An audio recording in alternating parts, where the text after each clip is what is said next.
Every year, there are hundreds of thousands of asylum seekers arriving in Europe in hope for a better life, for safety. The decision-making on these claims is usually dependent on whether the proceeding authority or the proceeding judge believes what these people say or does not believe what these people say. Unlike in past decades, most of the questions around refugee status determination is related to credibility assessment. Most of the litigation before national courts is also related to credibility assessment rather than sophisticated legal debates. In this short intervention, I would like to underline, to present some of the key issues that are related to credibility assessment and also present the main findings, the main results of a recently established methodology. In asylum cases, unlike in a number of other types of cases like criminal or administrative matters, we have a very limited range of evidence, a very limited possibility to use factual, objective, verifiable evidence. Also, in these cases, the decision maker is faced with an incredibly large cultural, linguistic, geographic distance between him or herself and the subject of the decision. Also, the consequences of these decisions are extremely grave. It's not a fine or not a fine on somebody who made something wrong. It's life or death. It's torture or safety. So in this respect, we have to be extremely careful with the evidentiary rules that apply.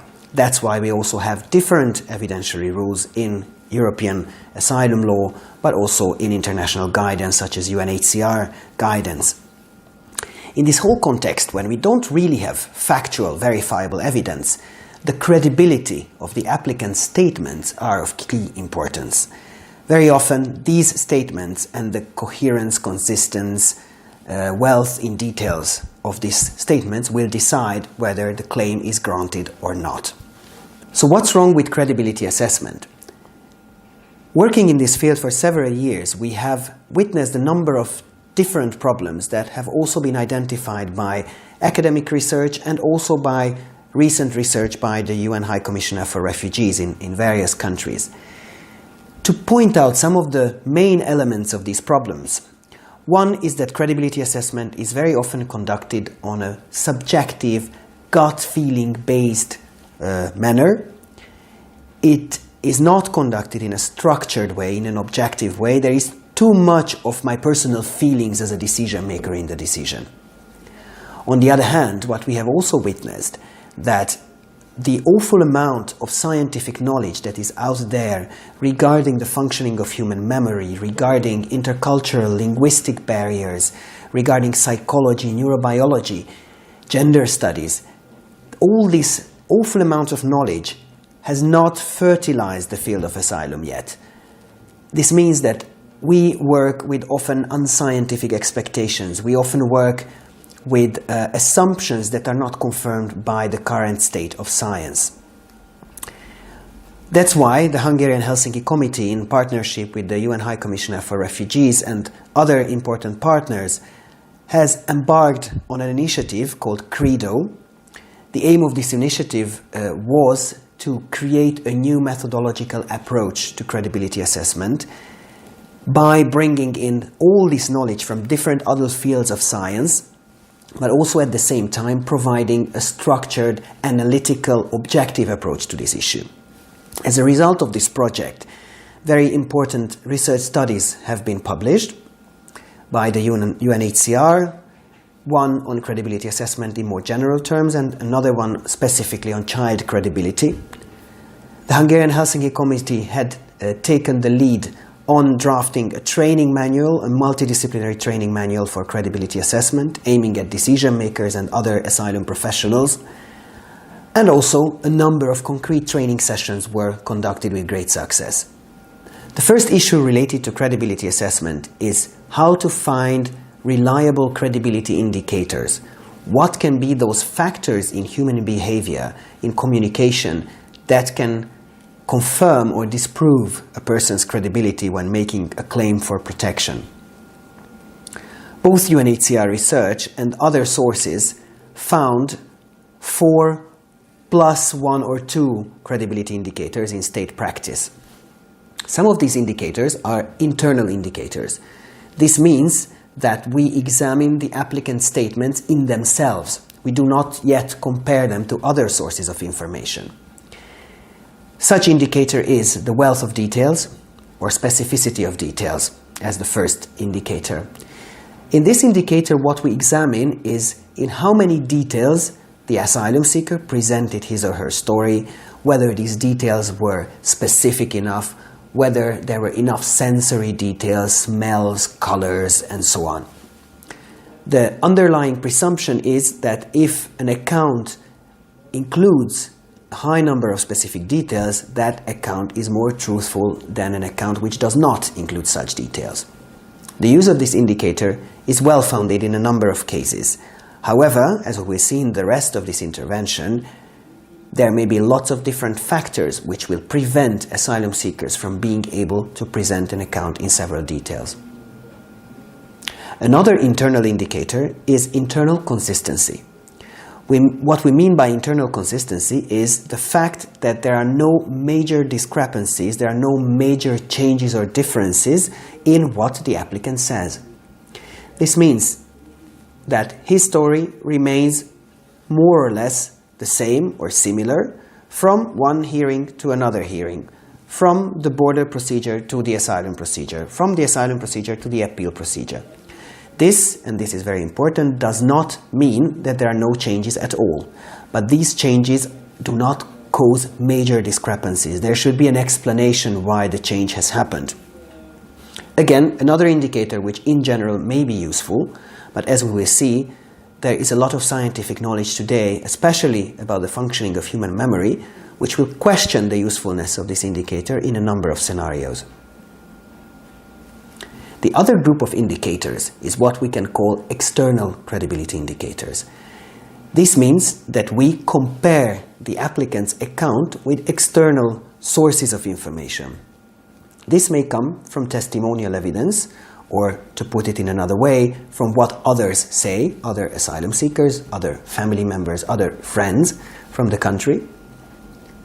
Or it may come from written evidence, which may be documentary evidence, which may be country information, something that has specific relevance in asylum cases, or it can even be medical or other expert evidence.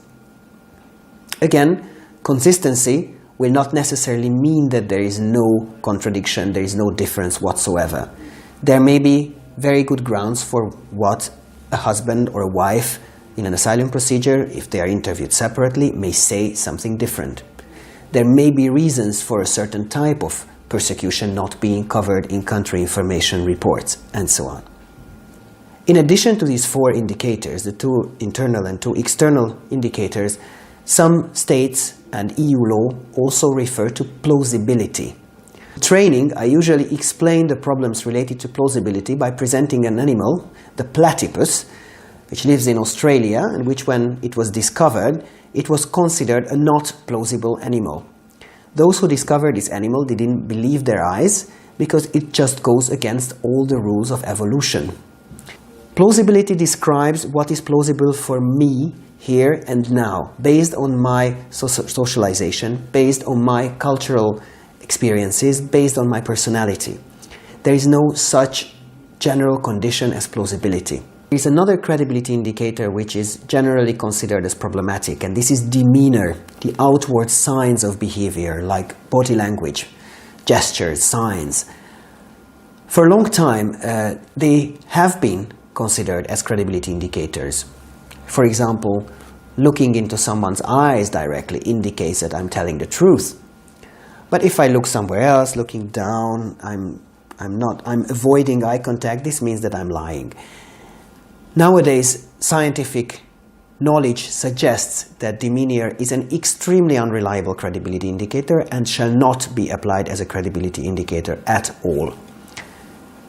Body language, demeanor is very much dependent on culture. It's very much dependent on psychological conditions. It's very much personal. And we just do not have the capacity to decode these signs. Even the best trained cultural anthropologist will not have the capacity to understand why a certain person is looking or behaving or using his or her hands in a certain way. So currently, both the UNHCR's and experts' position is that this, as a credibility indicator, shall be excluded. So finally, we have 4 more or less reliable credibility indicators, 2 internal and 2 external ones. This is a good start. However, what we try to discover in many details in this project is also to show how these credibility indicators can be distorted. The scheme that we've elaborated for this suggests that for any credibility indicator to be applied properly, the information on which the indicator is based shall be first recalled and presented by the applicant.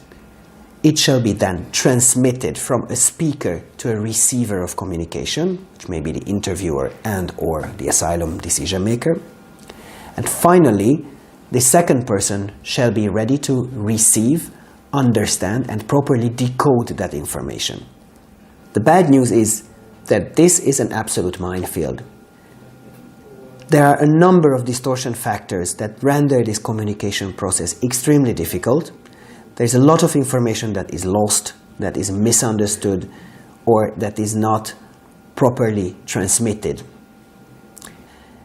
As you can see, in this model, the individual and contextual circumstances of the applicant play an important role. But also, and this is much less known or much less paid attention to, the individual and contextual circumstances of the decision maker or the interviewer also count in this model. Let's start with the applicant side. The first usual issue that we encounter with is the characteristics and the inherent limits of human memory. In my training experience, this is an area where there is a worrying lack of knowledge at all sectors of the asylum profession in Europe. Human memory is a very imperfect thing. It doesn't work the way we imagine it works. Let me show a few examples for this. One of the general misconceptions is that human memory is something like video recording. We can record a certain experience, then it is stored on a DVD, on a pen drive, on a video cassette, and when we need that information, we are able to retrieve this DVD, this video cassette, this pen drive. This is not what science knows about human memory. Human memory is not about actually recalling exactly what happened. It's about reconstructing memories.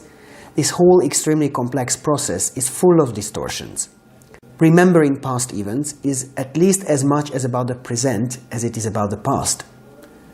I will remember my memories differently if I'm asked now than if I'm asked in 5 years. Also, given the fact that memory is so sensitive, lots of details get lost. Memory does not have an infinite storing capacity. What is not important will get lost. Also, the information is constantly updated. If there are gaps, our memory fills it in with common sense knowledge. For example, if I'm asked about the color of a uniform of persons who detained me in the past, I may well not remember this detail. This has already got lost. Maybe it was not interesting for me at that time. But I watch a number of movies where I see different uniformed people who wear a typical type of uniform. And my memory will cheat me in a way that I will remember seeing the same color in my own detention, the same color of uniform that I see in the films I watch. Because this is how uniforms are supposed to look like. Recalling past memories is very sensitive to questioning. A huge amount of scientific research in psychology found in recent decades that if we change something in the question, how we ask about past memories, that will significantly change the answer. The first classic study was conducted in the 70s when people were asked to watch a small film about a car crash. And after the car crash, they were asked about what they saw, what was the speed of the cars. But the psychologist who led the research used different words to ask. For example, what was the speed of the cars when the two cars smashed into each other? So very strong words. But they also used much less stronger words, saying what was the speed of the cars when the two cars contacted each other.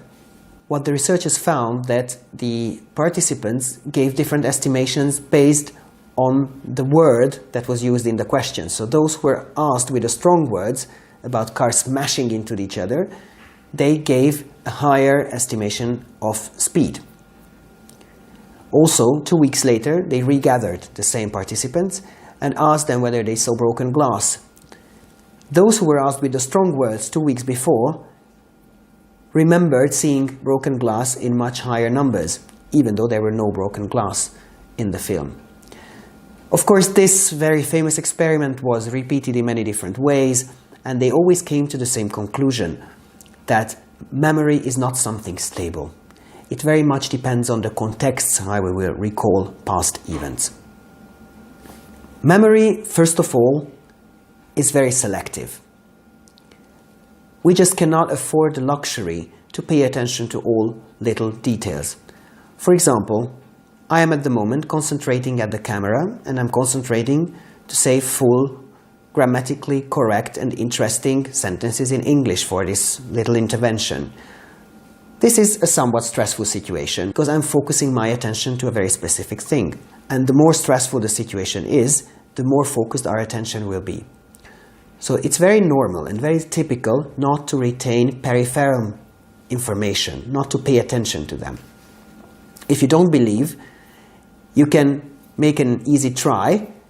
Just try to describe the color of all the banknotes that you use in your daily life, and also to describe what the building or the person is on each banknote. You may be surprised, but most people fail this exercise. Many people don't even manage to retain half of this information, even though you use those banknotes every day. There is a very long list of other issues that we can raise about memory. I just wanted to mention psychological research has found that we are more likely to retain visual features or sensory features when we talk about living beings, human beings or animals. For example, the tiger has stripes, the leopard has dots. But when it comes to objects, we are more likely to retain their function-related information. So for example, if you go to a conference and they ask you what was the seat or the chair you used during the conference, you are much less likely to remember the color or the material than you may remember how comfortable it felt to sit on that chair for the whole day. Again, a frequent error in asylum interviews is too much focus on visual features. What was the color of this and that? What was the material of this and that? We are much more likely to find reliable information if we ask function-related questions about objects. Another very interesting example, which very often distorts credibility assessment in asylum procedures, is the question of remembering time and frequency. We usually expect people to remember correctly the time of certain important events. At the same time, psychological research has found that human beings are terribly bad in recording time-related information. For example, one very interesting research found that using people's diaries, they found that we are only able to determine the exact time of personal experiences more or less 2 weeks back in time. And we already commit incredible errors when we try to estimate the timing of events that happened to us even 3-4 months ago. Again, basing credibility assessment on questions or in contradictions between dating past events can be extremely problematic because human memory is usually very weak in retaining this information. Let me just conclude this by reading out the very strong conclusion about human memory of the British Psychological Society. They concluded that memories typically contain only a few highly specific details. Detailed recollection of the specific time and date of experiences is normally poor, as is highly specific information such as the precise recall of spoken conversations. As a general rule, a high degree of very specific detail in a long-term memory is unusual. While this is the scientific conclusion today, we are very far from applying this in the practice in the asylum field. Another particular issue that can limit seriously an asylum seeker's ability to recall past events is the impact of trauma and post-traumatic stress disorder. Many asylum seekers are traumatized for various reasons. Some of them are torture victims, others were raped en route towards Europe. There are others who have been ill-treated since they arrived in Europe. Just to give a snapshot of how post-traumatic stress disorder can distort the communication and the recalling process, let me refer to the intrusive and the protective symptoms of post-traumatic stress disorder. Intrusive symptoms, nightmares, flashbacks, aggression outbursts, and so on, are very common to post-traumatic stress disorder. These symptoms will prevent the applicant from cooperating with the procedure. He will not be able to concentrate, he will not be able to focus his attention to the interview or to his own memories. On the other hand, with the protective symptoms, which include, for example, so-called avoidance, dissociation, trying to get as far as possible from the traumatic memories, the applicant will not have anymore the possibility to recall the details, or he will not remember the traumatic event at all. PTSD, post-traumatic stress disorder, may often lead to amnesia. Again, expecting torture victims or other persons who were seriously traumatized to recall in detail and present in detail and in a consistent manner what happened to them is a scientifically unfounded expectation.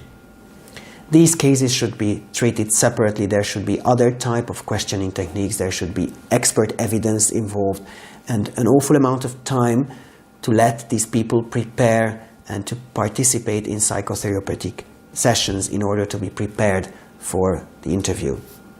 Beyond memory and trauma-related problems, shame, stigma, or denial can also limit an asylum seeker's possibility to recall past events or to talk about his or her life.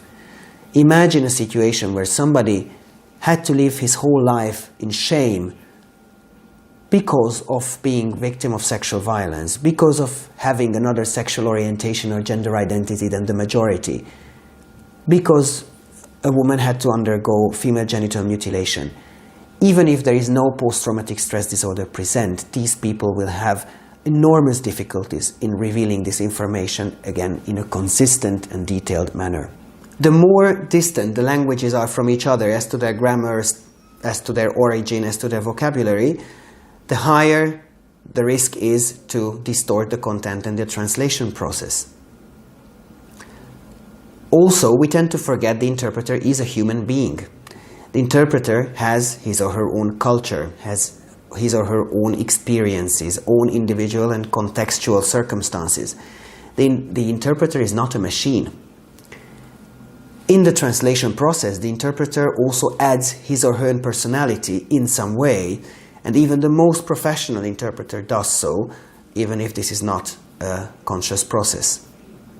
The impact of these factors, namely the difference between languages and the human factor of the interpreter, largely depends on the topic as well. Imagine a situation of a business meeting between Italian and Spanish businessmen who want to trade with olive oil.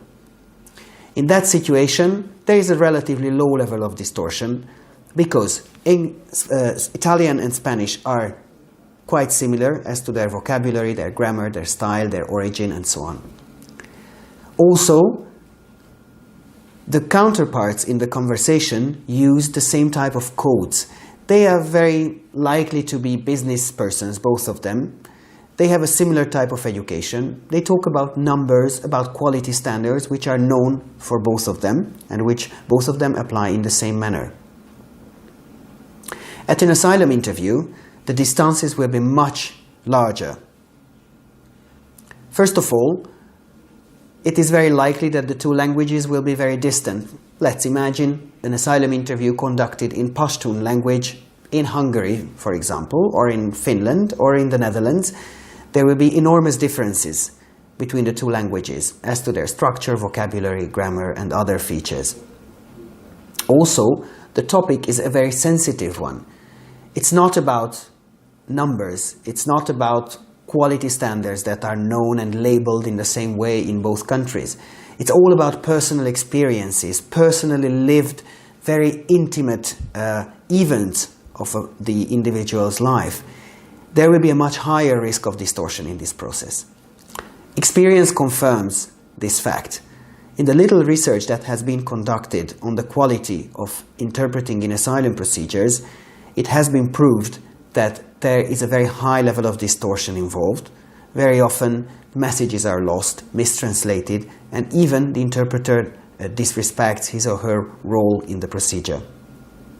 Very often it's already problematic which language to choose. Some languages are treated as separate languages, while they still very well understand each other. Let me refer to, for example, Serbian or Croatian language, Czech and Slovak, or Norwegian and Danish.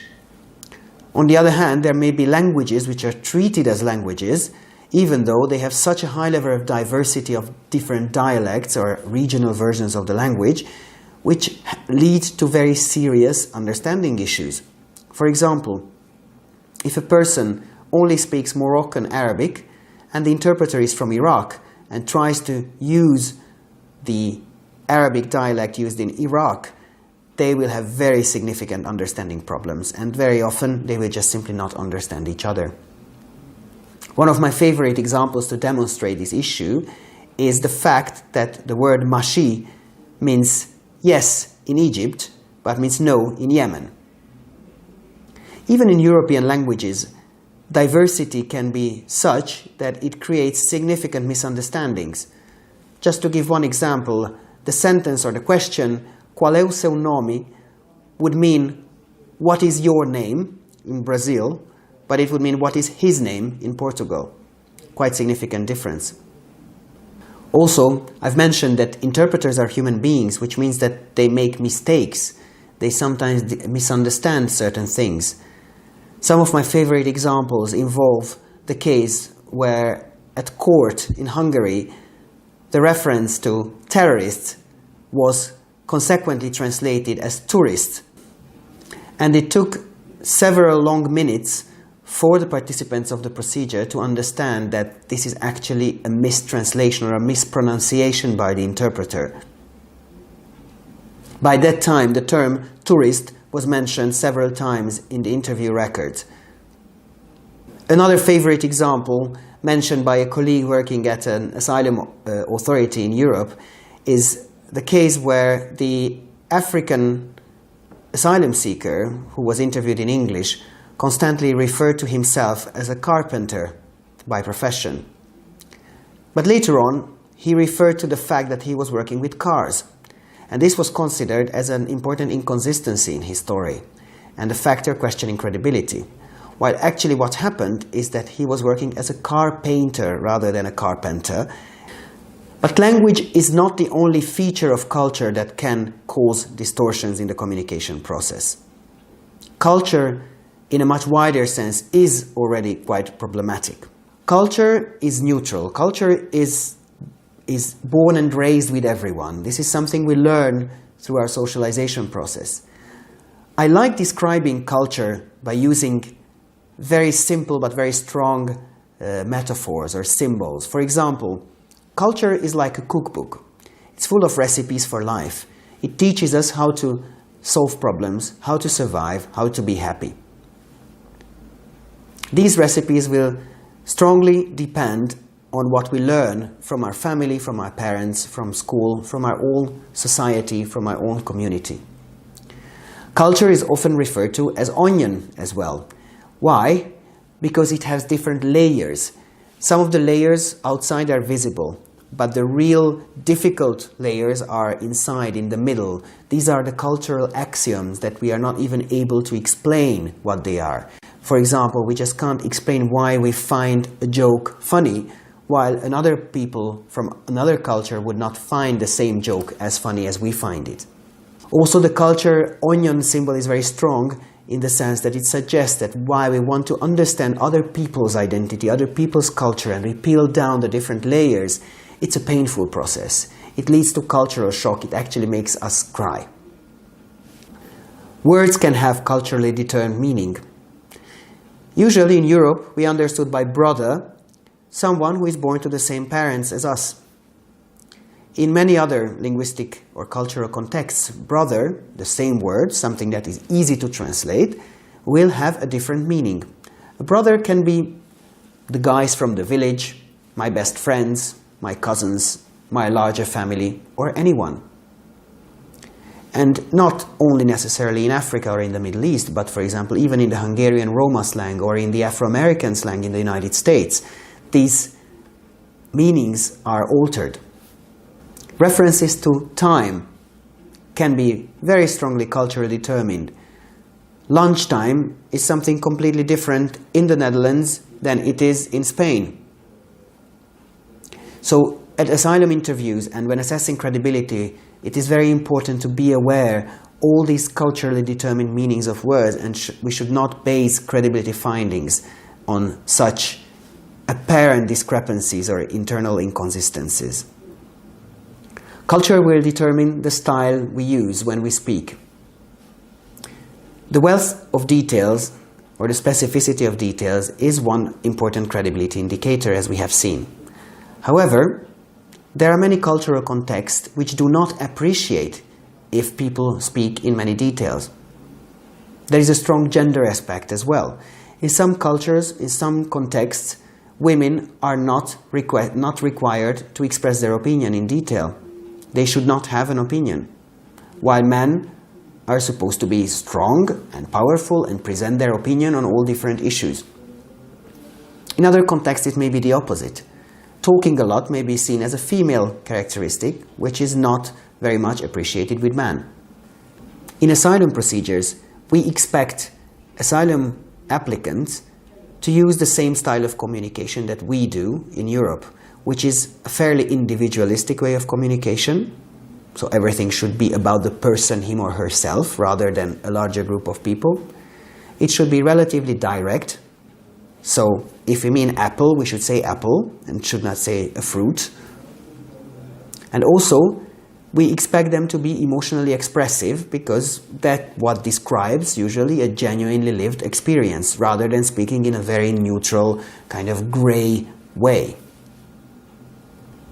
However, this is very much a cultural projection, because as anthropologists confirm by scientific research, we usually treat a style credible or reliable if it resembles to our own style. There is also the third type of difficulties we face, which are related to the fact that the decision maker and the interviewer are human beings. In order to describe all those factors that have an impact on the decision maker, we divided these factors into three subgroups. The first would be the so-called contextual circumstances. This includes mood, for example, health status on the given day, but most interestingly also the fact whether the decision maker has recently eaten or not. There was a very interesting research in Israel that proved that criminal law judges grant paroles, so provisional release of criminal detainees, in significantly higher numbers if they have recently eaten.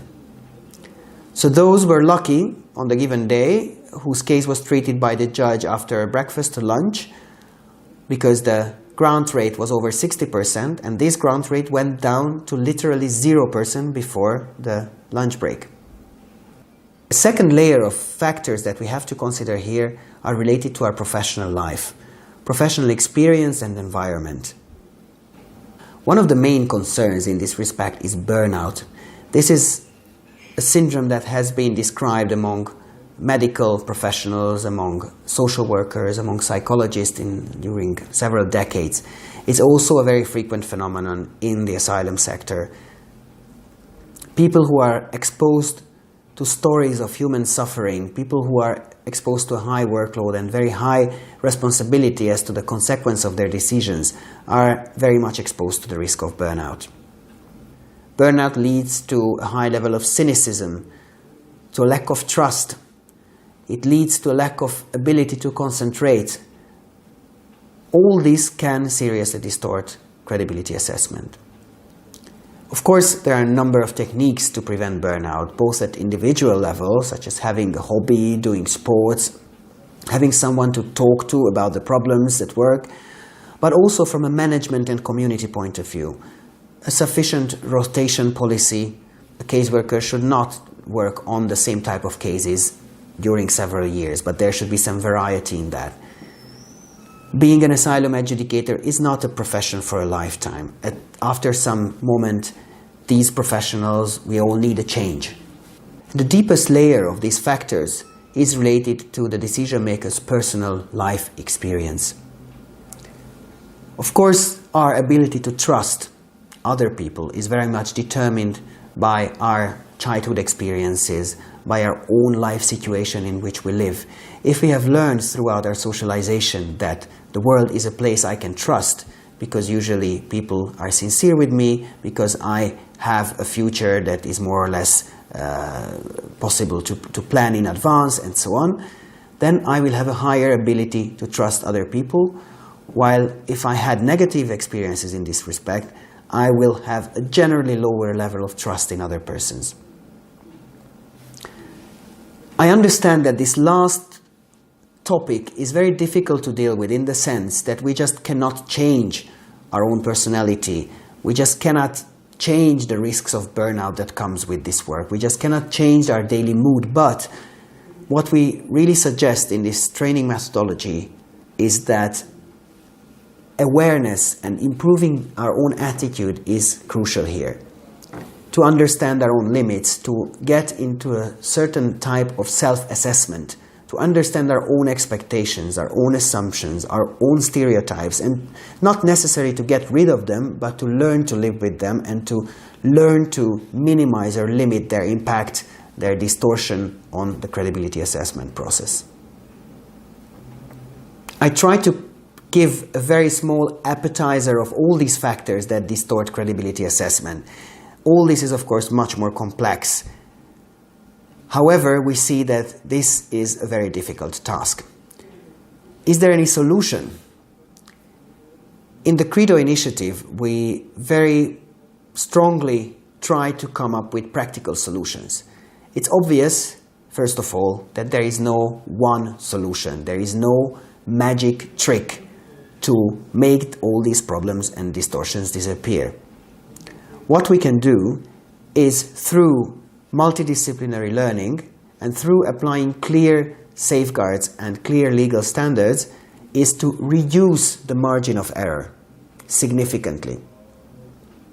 In the Credo initiative, we came up with 4 general guiding principles and 10 concrete quality standards, which are all based on European asylum law, on the jurisprudence of the Court of Justice of the European Union, and also inspired by the jurisprudence of the European Court of Human Rights, as well as, of course, UNHCR guidance and academic literature.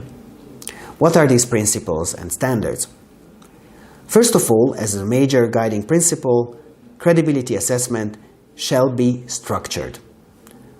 We should move away from the unstructured, gut-feeling-based decision-making, and the first concrete standard here is a 2-stage approach. This comes very strongly from the judgment of the Court of Justice of the European Union.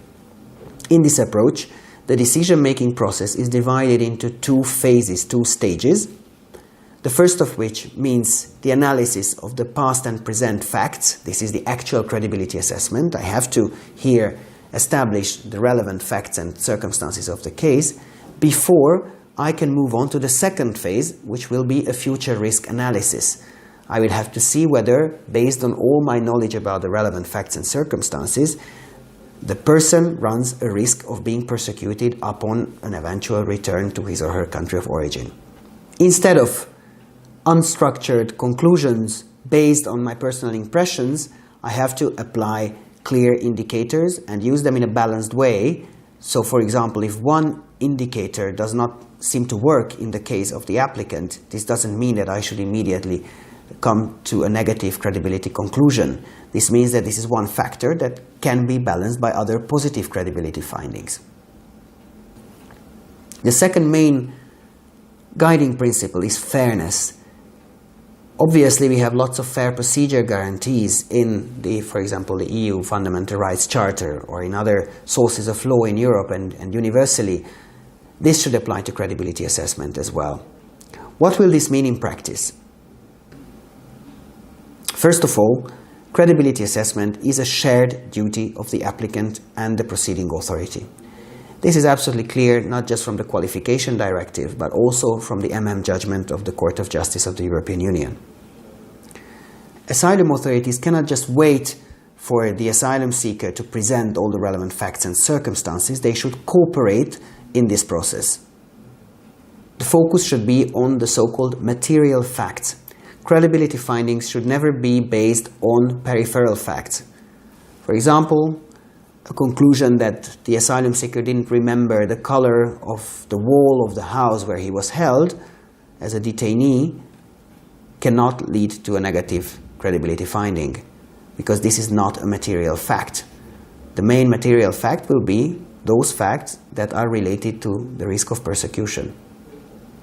And finally, in order to have a fair credibility assessment procedure, the benefit of the doubt principle should be applied. This means that in many cases there will be no possibility to close phase 1 or stage 1 of the two-phase process without granting the benefit of the doubt. Imagine a case where we have established most facts and circumstances that were material to the case. On most points the applicant were found credible. But still there are one or two important points which just simply there is no information to confirm or to disprove. In this case, in order to be able to move on to the second phase, to the legal analysis phase, we should apply the benefit of the doubt. We should apply by accepting those one or two facts as credible as well. The third guiding principle is objectiveness. This is a general obligation under EU law, both by the Qualification and the Procedures Directive. However, in order to make it a real standard applying in practice, we have to cut it into pieces and see what it actually means. First of all, it means that the assessment should be based on evidence, not on gut feelings, not on personal assumptions, not on stereotypes, but evidence. Second, it means that the assessment should be individualized. This is again a clear standard under EU law, but what it means in practice is the actual multidisciplinary approach. We cannot have an individualized decision-making and individualized credibility assessment without considering all the individual and contextual circumstances of the applicant, which will include his or her cultural background, education, gender, age, religion. And finally, objectiveness also requires an impartial approach. Again, this is a standard which is strongly embedded in EU law, and it's very easy to say that, of course, our assessment is impartial. But in reality, impartiality in this context will mean much more than the lack of an overt bias. It will include all these factors that I try to mention very much in brief related to the decision maker's human character. For an impartial approach, a decision maker or an interviewer has to be aware of his or her own stereotypes, his or her own individual and contextual circumstances, and has to learn how to deal in this given context. Credibility assessment has to be transparent. This means that, first of all, there should be clear credibility findings. It's not enough just to conduct the procedure in a two-stage approach. It's also important to have a clear conclusion by the end of the first stage. Decisions about asylum claims shall be clear on which points are accepted as credible, which points are rejected as not credible, and which are those points where eventually the benefit of the doubt principle was applied. If this does not happen, upon appeal, for example, a judge will not be able to actually control the legal fairness, the legal validity of the decision. And finally, it's not just enough to have clear conclusions. It's also very important to give an opportunity to the asylum seeker to react on eventually negative conclusions. This is a clear standard that is embedded in EU law as it is interpreted by the Court of Justice of the EU. So what is our conclusion? Credibility assessment, as this was our point of departure, plays a key role in asylum decision making. Hundreds of thousands of lives are decided on credibility assessment related grounds. There is no magic trick to solve all these problems. However, as experience shows, through multidisciplinary learning and through applying clear legal standards, these problems and their impact can be reduced.